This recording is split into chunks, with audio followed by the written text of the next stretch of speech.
James the Intern. James the Intern. James the Intern. Hey guys, it's me, James the Intern, and I am here with Kevin Massey. How are you? I'm fantastic. He just took us up this crazy maze fire escape, and we're actually sitting right outside of his dressing room in the back alley. Don't tell anybody we're here. We're not supposed to be here, I don't think. Well, too late now. I know. How are you though? I'm really good. It's been a Had a whirlwind going on.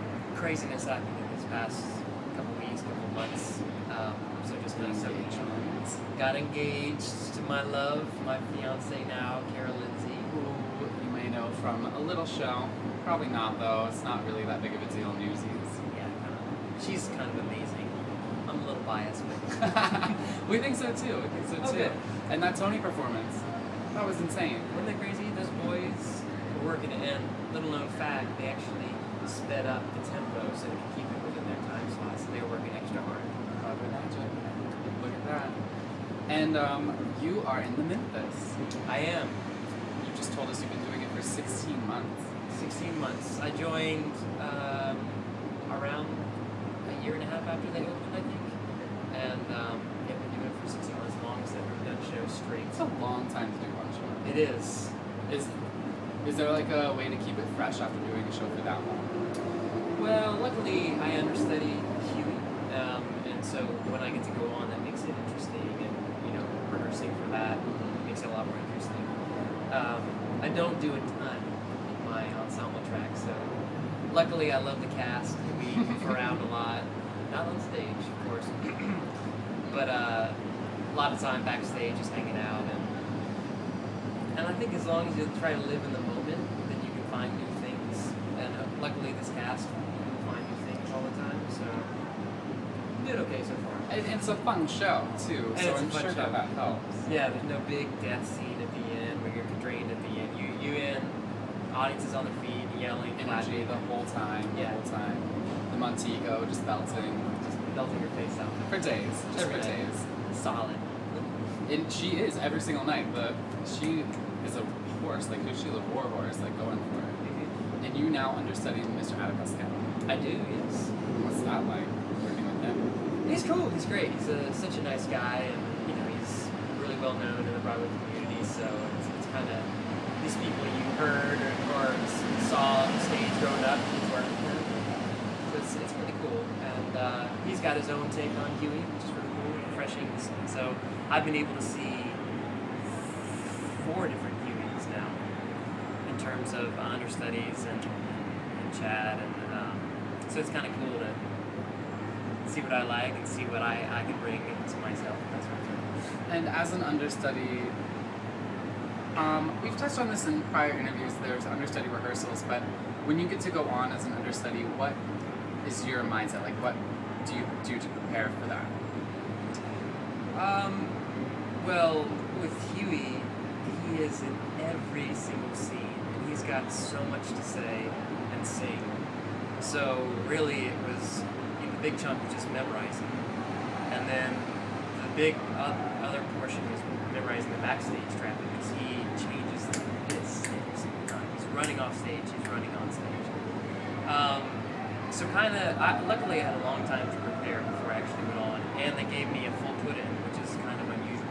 Which a put-in is when understudy gets to go into the show before they do it. And they had the principal cast come, and it was my put-in. So Which is fantastic. Never happens. I got sound, I got costumes, I got set. So I was really ready. And with Huey, once you start, you can't think. You just gotta go. So luckily, I wasn't freaking out. I just went. It happened. Just did it. Yeah. So you went to school to be a doctor, which is crazy sound. How did you come to New York? How did you get into musical theater? When I was in college at UC Chapel Hill, which is awesome school, by the way, I did not know that before I went there.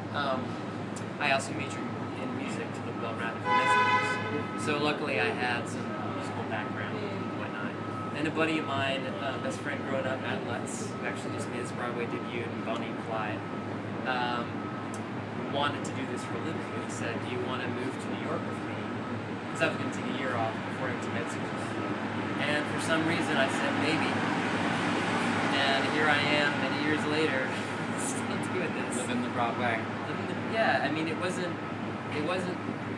a dream that I really wished for and really thought would happen growing up. I mean, I thought about it and mused about it, but it's kind of, I feel really blessed to be living, being a working actor.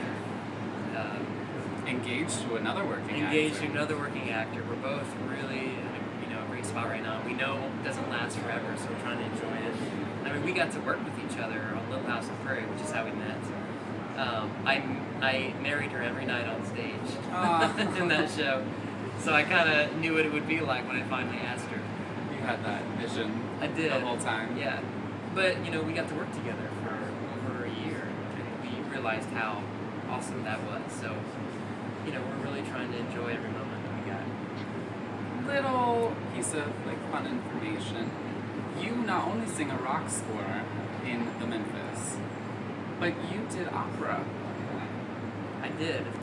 Going back to, when I was in college, the music training was classical stuff.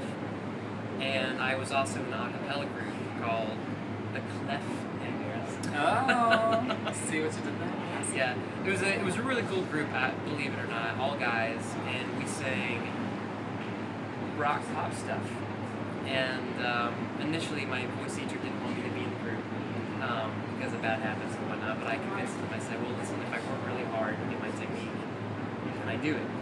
So at night I was singing this rock pop stuff, and during the day I was singing this opera, classical, German art songs, sort of stuff. And little did I know I would be able to do both. I mean, I don't have a big voice, so I didn't think I would work a lot in opera, but I was really surprised how often I got involved with this. And I never thought I would sing rock either. I mean, went to school to be in medicine, sang opera and sings rock. And you sing in German. I do sing in German, yes. You've done several shows in German, haven't you? Oddly enough, yes, I have. When I was in college, I did a whole song cycle in German. And then I did tour Greece over in Germany. Sometimes we did it in English, sometimes we did it in German. One time, we went for 3 days back over into Luxembourg, I believe it was, where we spoke English for 3 shows. And so you'd be speaking, and then all of a sudden your German line would come out. Is it hard to not only memorize the show once, but memorize it twice? Yeah, although it kind of happened again 3 years ago when I did Tarzan. They called me to do Tarzan in Germany, and it's actually really helpful to know the show in English. So when you do it in German, you know what you're saying. You know at least the gist of the line. And luckily I knew enough German that I pretty much knew what I was saying. But because I had to learn the Tarzan in German in a week and a half, it really helped to know the English version. A week and a half to learn Tarzan. Sensible. So you never know where you're going to be in this business, which is why I like it. I literally was in the middle of eating a burrito when I got the call.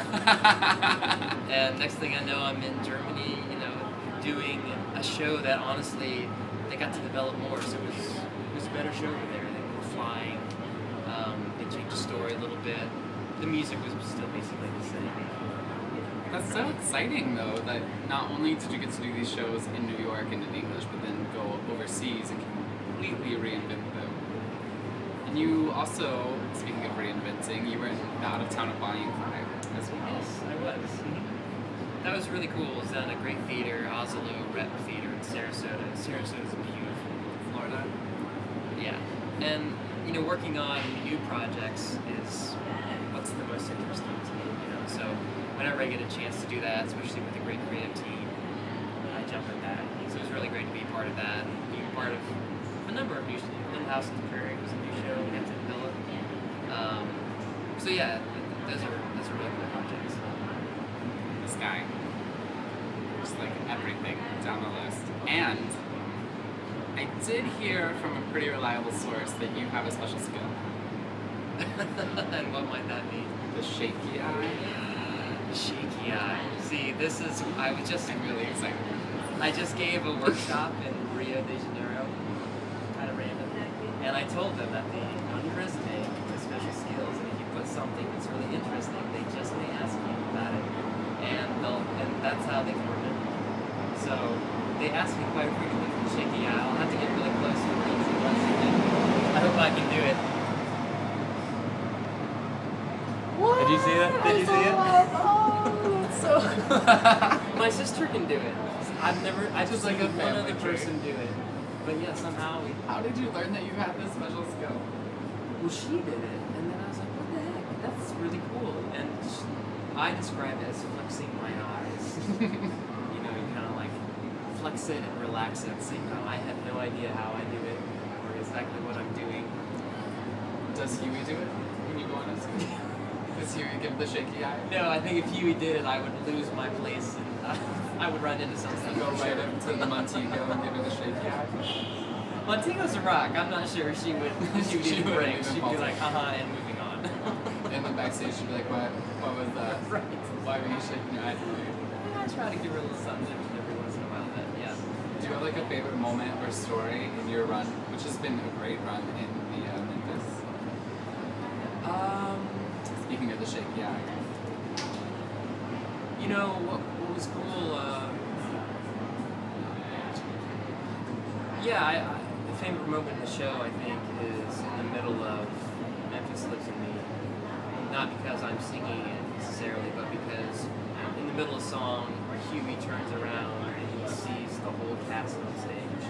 And it's kind of a moment where they're all singing to him, and he gets to remember, at least in my mind, how he touched each of them.